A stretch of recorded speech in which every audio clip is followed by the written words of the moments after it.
One young man is on a journey of his own to make a dream of his come true. Our Kelly Price sat down with Hayden Swank, who is hoping and dreaming he gets to have a sophomore year in the sport he loves. Hayden Swank says getting to drive a race car is kind of like going to college.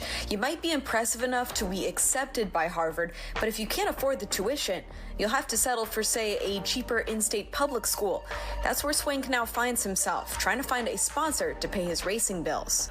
It's very much self-guided, and a lot of it does come from private investment, whether that be family investment. I guess like not having those resources personally, that kind of makes things a little bit tougher. You do have to figure things out for yourself more often than not.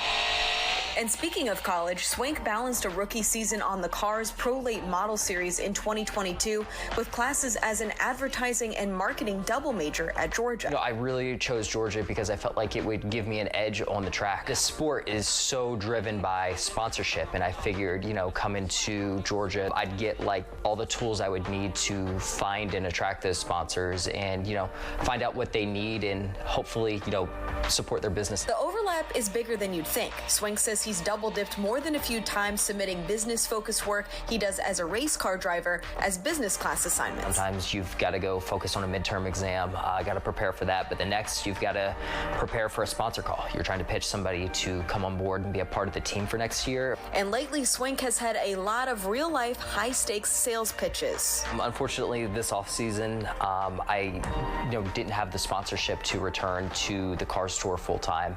That was really devastating for not only my career, but just for me personally. I felt like I was making a lot of good progress and was really enjoying racing. And have it all come to an end kind of suddenly by factors out of your control was really, really frustrating. But I've come too far, and I'm not letting that discourage me. I'm working every day to try and find sponsors, doing outreach. I understand getting a first chance in this sport is rare, and finding the next path is even rarer. But he admits it's a tough sell. It's not a question of if, but more how. How do you make it happen? And sometimes that can be tricky because the value what it takes to run in this sport is not always equal to the value you get back, no matter how good you are, just because of how the costs have grown and how expensive it can be. I mean, there's still plenty enough time. The car's sitting there ready to go. If anybody wants to help us, make a full-time push at it, I'm really excited to see what we could do in a sophomore season. If the opportunity presents itself to, return to the Cars Tour, I'm, more than ready to go back. Swank says he's logged more hours on highways than racetracks recently, driving to and from the short tracks across the Carolinas and Virginia for Cars Tour competition.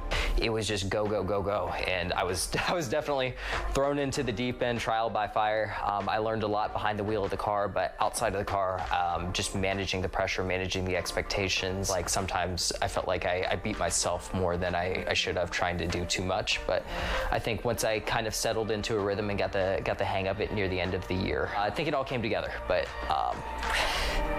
man, we could not catch a break sometimes last year, so that didn't help. And Swank and his crew are hoping to catch a break pursuing sponsors to help them run in the upcoming season, which starts up on March 11th. This is where the first race of the Cars Tour this season is going to be. Just trying to get some laps on that. At Southern National Motorsports Park in North Carolina. In Athens, Kelly Price, Fox 5 Sports.